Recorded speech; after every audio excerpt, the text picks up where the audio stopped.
හරි ඊළඟ 13 වෙනි වාක්‍යය නම් ලියා ගන්න.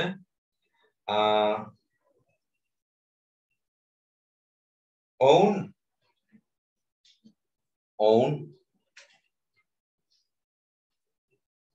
ශාලාව සරසමින්ද සිටී. ඔවුන් ශාලාව සරසමින්ද සිටී.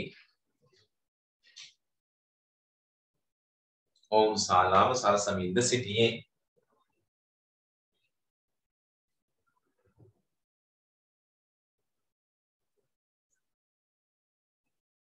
Next sentence. අපි ඔවුන්ට පහර දෙමින් නෙවෙයි සිටියේ. අපි ඔවුන්ට පහර දෙමින් නෙවෙයි සිටියේ. අපි ඔවුන්ට පහර දෙමින් නෙවෙයි සිටියේ.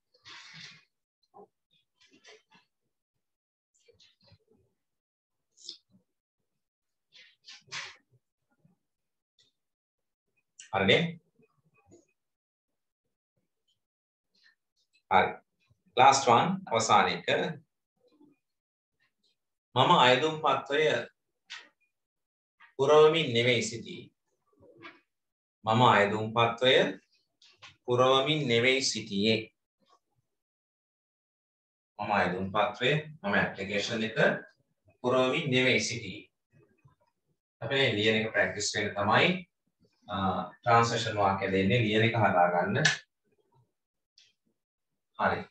එතකොට ඔය ටික ඉංග්‍රීසි වලට ට්‍රාන්ස්ලේට් කරගෙන ඉන්න ඕන. හැමදාම කියන විදිහට එකම ක්‍රමයක් තමයි අතලම තියෙන්නේ ට්‍රාන්ස්ලේෂන් කරනකොට. ඔයා හැම වෙලාවෙම බලන්න ඕන මේ දීලා තියෙන වාක්‍යයේ යථාර්ථයේ වාක්‍යය. හරි දීලා තියෙන වාක්‍යයේ යථාර්ථයේ වාක්‍ය ඉංග්‍රීසි වලට පරිවර්තනය කරගෙන කියන්නේ සිංහලට පරිවර්තනය කරගෙන ඒක ලියලා ඒක ඒ ටෙස්ට් එක අනුව ඉංග්‍රීසි වලට පරිවර්තනය කරගන්න. ඊට පස්සේ ඒකට ફોකස් කරනවා නම් ආන්සර් එක එනවා. හරි. අපි එකක් විතර කියමු දැන් අද අලුතින් දෙක එක නිසා කොහොමද ඉංග්‍රීසි වලට ට්‍රාන්ස්ලේට් කරගන්නේ කියලා. වෙනදා වගේමයි. හරි. මොකද මම කරන්න තියෙන්නේ ට්‍රාන්ස්ලේට් කරනකොට පළවෙනි වාක්‍යය කියන බලන්න.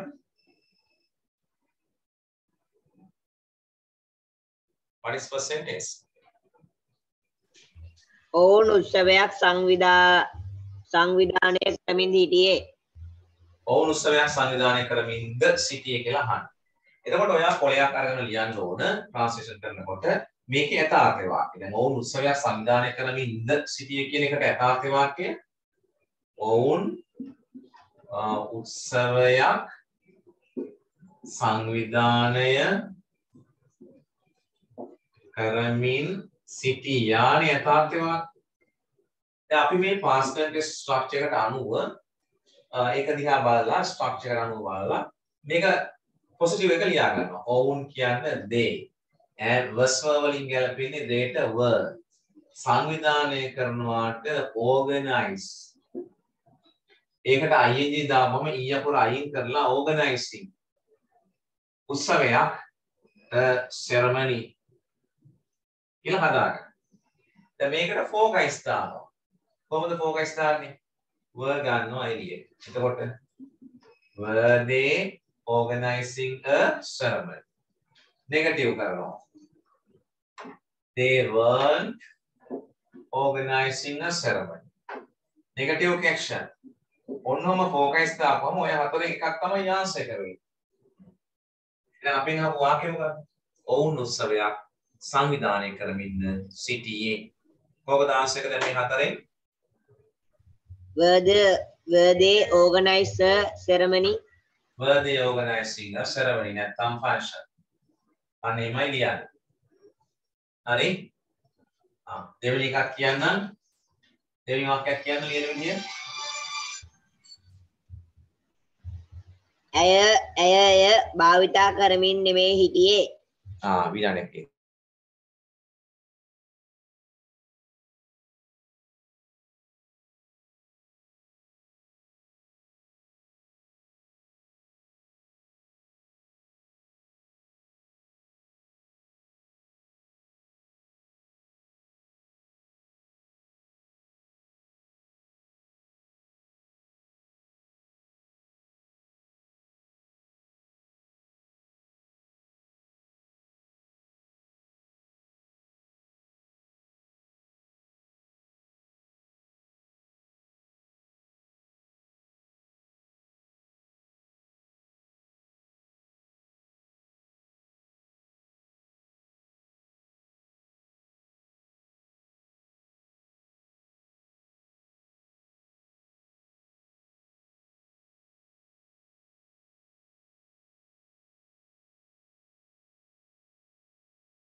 sorry මට කියන්නකෝ මේ වාක්‍යය.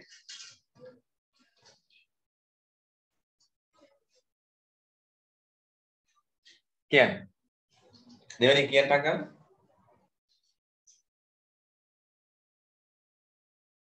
What is second sentence? එය භාවිතා කරමින් නෙමෙයි හිටියේ. ඔව් ඇය භාවිතා කරමින් නෙවෙයි සිටියේ කියපම යථාර්ථ වාක්‍ය. ඇය භාවිතා කරමින්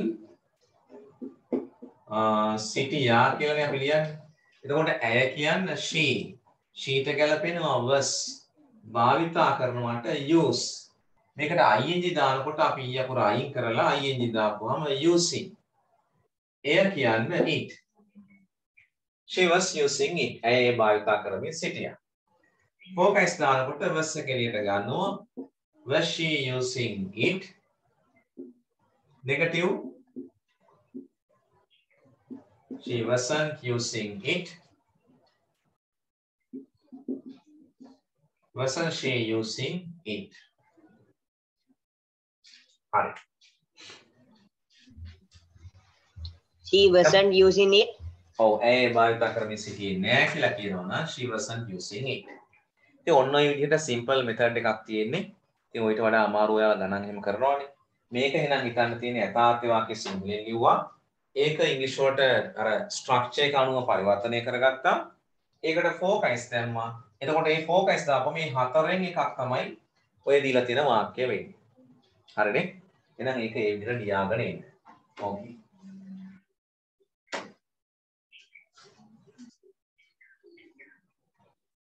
අපි විනාඩි 5ක් ගමු.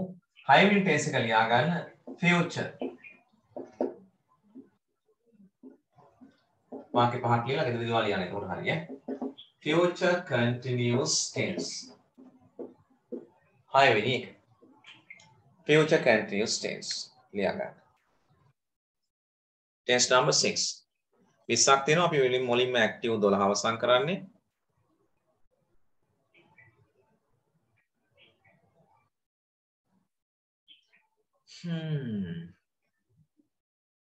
ජනම්ගේ ටියුට් එක හම්බුන්නේ නැහැ කියනවනේ. පුදුම වැඩක් සල්ලි දීලා පෝස්ට් කරලා තියෙන්නේ. මට ඇඩ්‍රස් එකක් දෙවුවානේ. හරි මට ඔය ඇඩ්‍රස් එක අපව දාන්න ආයේ. හරි. මගේ PDF එකක් හරි ෆොටෝස් එකක් හරි දැනට එවන්න. හරිද ජනමේ? නැත්නම් මේ වෙනකන් ඉන්න එපා. මට ගිය සතියේත් ආවේ නැහැ කිව්වා වෙන්න බැරි වැඩක්. postal service එකයි වැඩ තමයි. හරි මට මේ ක්ලාස් එක ඉවරලා දාන්න මෙසේජ් එකක් ඈ. Okay. Right. Future continuous tense. I will tense එක. මේ tense එක භාවිතා කරන්නේ අනාගතයේ සිදු වෙමින් පවතිවි සිදු කරමින් ඉදීවියයි සිතන ක්‍රියා පිළිබඳ වාක්‍ය නිර්මාණය කරන්න. එහෙනම් tense එක යටින් ලියා ගන්න. මේ ටෙන්ස් එක හරහා මොන වගේ වාක්‍යද අපි නිර්මාණය කරන්න කියන එකයි මෙතන යටින් ලියාගන්නේ. ඒක ලියාගන්න මෙන්න මෙහෙම. අනාගතයේ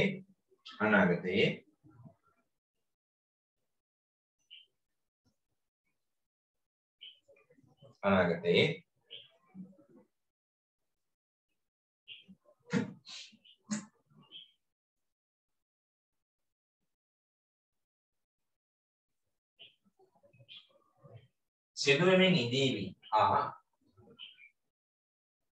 අනාගතයේ සිදුවෙමින් ඉදීවි හා සිදු කරමින් පවතීවි. අනාගතයේ සිදු කරමින් ඉදීවි හා සිදුවෙමින් පවතීවි යයි.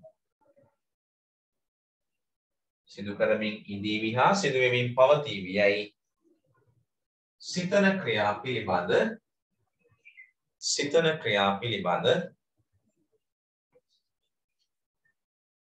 මින් වාක්‍ය නිර්මාණය කරයි.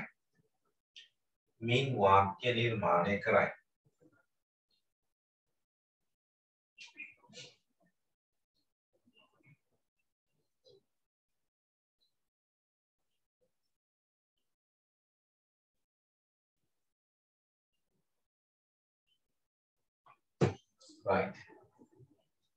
Structure වාක්‍ය මුලින්ම subject එනවා ඊළඟට structure එකේ will be එහෙම නැත්නම් අපිට shall be ගන්නත් පුළුවන් iv එක use කරන්න. plus verb එක ඉන්නේ ing form එකෙන් bracket ඇතුලේ දාගන්න. අනතුරුව object එක plus මම r විතරක් දානවා අගට rest කියලා කියන්නේ. rest rest කියන්නේ rest කියන්නේ ඉතිරිය. adverb එකක් phrase එකක් වගේ එකක්. So this is the structure. Subject will be, shall be, verb ing, object rest.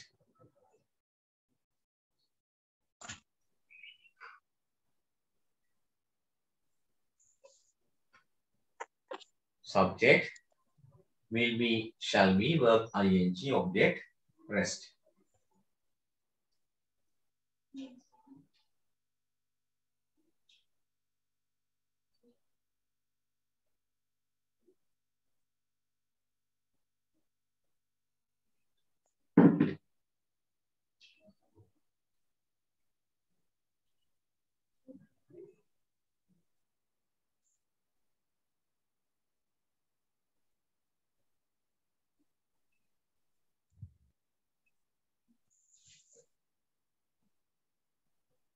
Right. ලිවද අපි සාමාන්‍යයෙන් සියලුම සබ්ජෙක්ට් ලත් එක්ක will be දාන්න පුළුවන්. හැබැයි මේ shall be දාන්නේ I සහ V එක විතරයි. මතකද ඒකනේ? I V එක විතරයි shall be දාන්නේ. මතක තියාගන්න. හරි. ඉතින් අපි examples කීපයක් ලියමු. ඇය මෙහි එමින් ඉඳීවි. She will be coming here. ඔහුගේ ගෙදර වැඩ කරමින් ඉඳීවි. He will be doing his homework. ඔවුන් සෙල්ලම් කරමින් ඉඳීවි. They will be playing. They will be playing.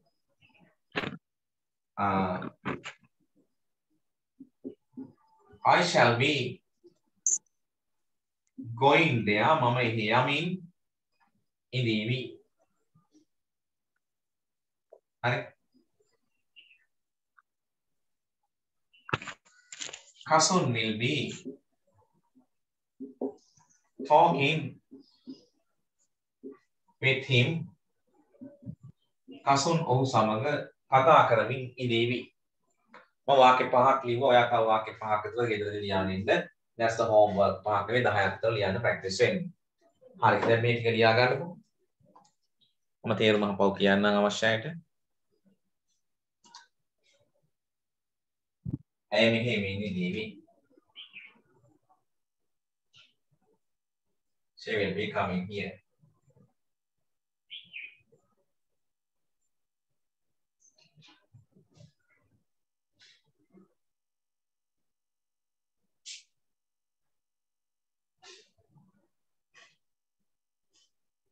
Next sentence. He will be doing his homework. ඔහුගේ ගෙදර වැඩ කරමින් ඉඳීවි. ඔහුගේ ගෙදර වැඩ කරමින් ඉඳීවි.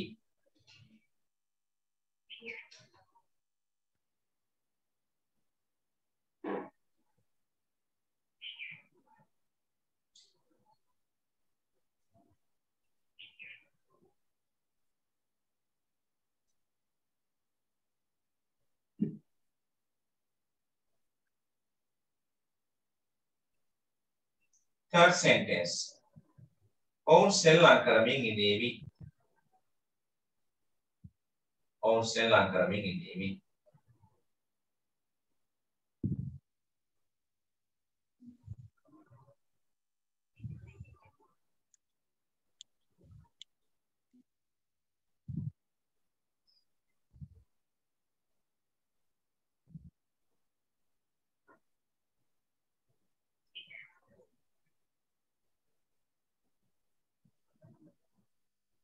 Fourth one, mama ini yamiන් ඉඳීවි. I shall be going there. මම එහි යමින් ඉඳීවි.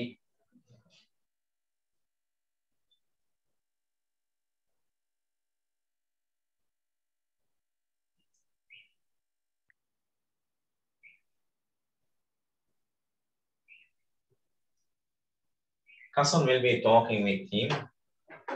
Kasun ඔහු සමග කතා කරමින් ඉඳීවි.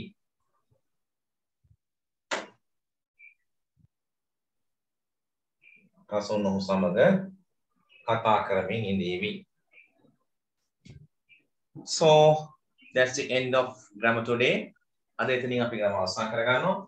අලුතින් වාක්‍ය 10ක් විතර තව ප්‍රැක්ටිස් වෙන්න ලියාගෙන එන්න. ඕකේ ස්ථාලික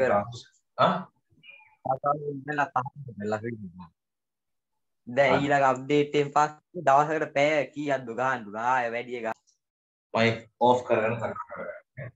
right. alright. එතකොට මේකේ තව වාක්‍ය 10ක් ලියාගෙන එන්න. හරි. එතරම් අපි ග්‍රාමර් වලින් අද ඉතින් අයින් වෙලා ස්කූල් ටෙක්ස්ට් බුක් එකට යන්න. ස්කූල් ටෙක්ස්ට් බුක් එකේ වැඩ මොනවද බලමු.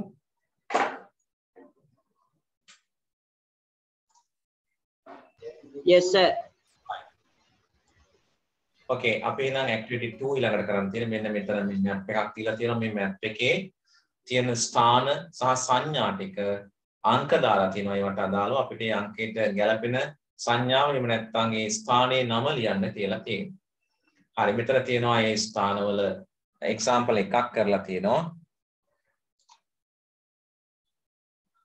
ඒක තමයි number 1 කියන්නේ tea shop.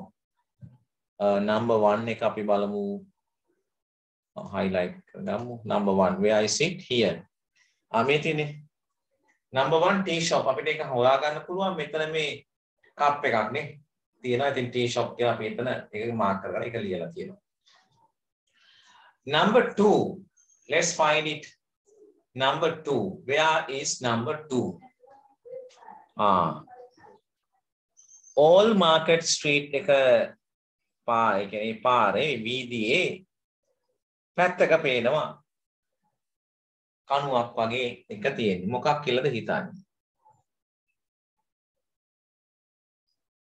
What do you think?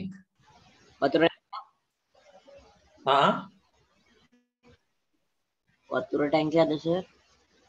වතුර ටැංකියක් කියලා කියන්න බෑ. ලයිට් කණුවක් වගේ කියලා ගමු නේද අපි? ලයිට් පෝස්ට් එකක් වගේ තමයි හිතන්න වෙන්නේ.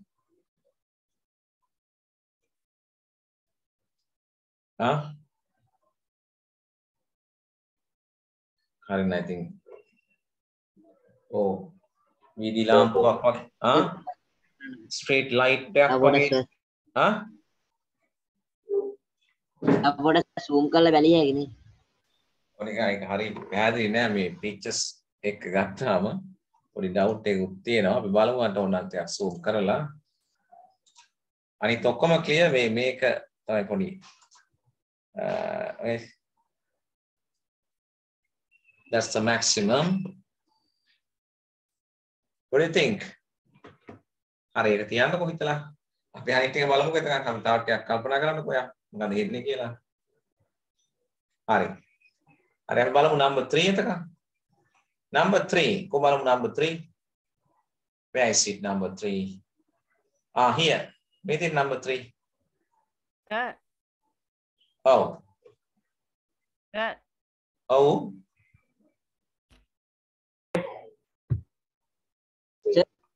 ආකාරය. මොකක්ද number 3?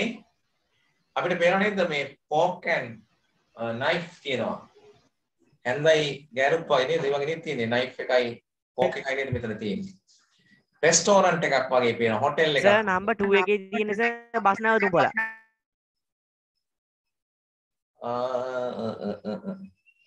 ඔව් නේද මේ තියෙන බස් එකක්. බස් හෝල්ට් එකක් නේද ඒක? හරි හරි. ඔයාලට හොඳට පේුණා ඒක. බස් හෝල්ට් එකක් නේ? hotel ඔය තිබ්බද ඒක? ඔව්. බස් හෝල්ට් එකක් කියලා ලියන්න පුළුවන් අපිට නේ? බස් හෝල්ට් එකක් තමයි. ඔව්.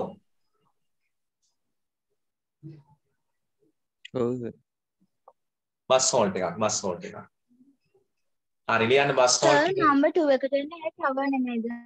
මොකද ටවර්ද? sir number 2 එකට එන්නේ tower නෙමෙයිද? ටවර් කියලාද ඔයා කියන්නේ කුළුණක් කියලාද? ඔව් sir number 2 tower නෙමෙයිද?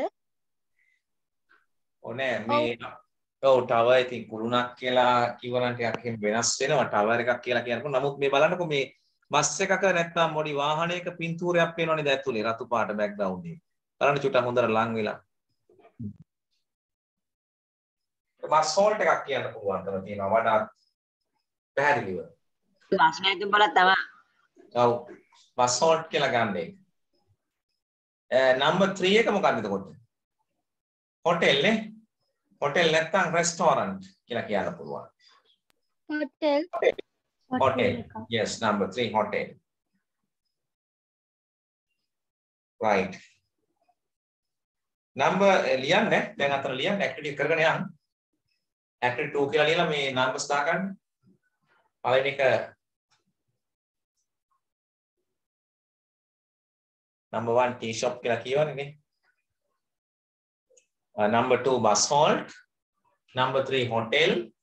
දැන් අපිට number 4 හොම බලන්න තියෙන්නේ. ඒ ටික ලියලා ඉන්නකො ඉස්සෙල්ලා.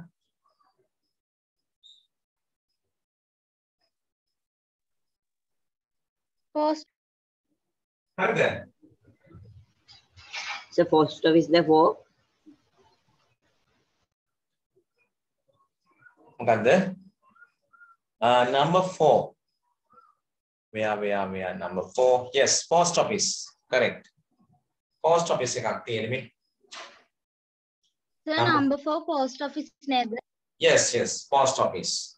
ඔය letter එකක් තියෙන්නේ. Post office. Post office තමයි.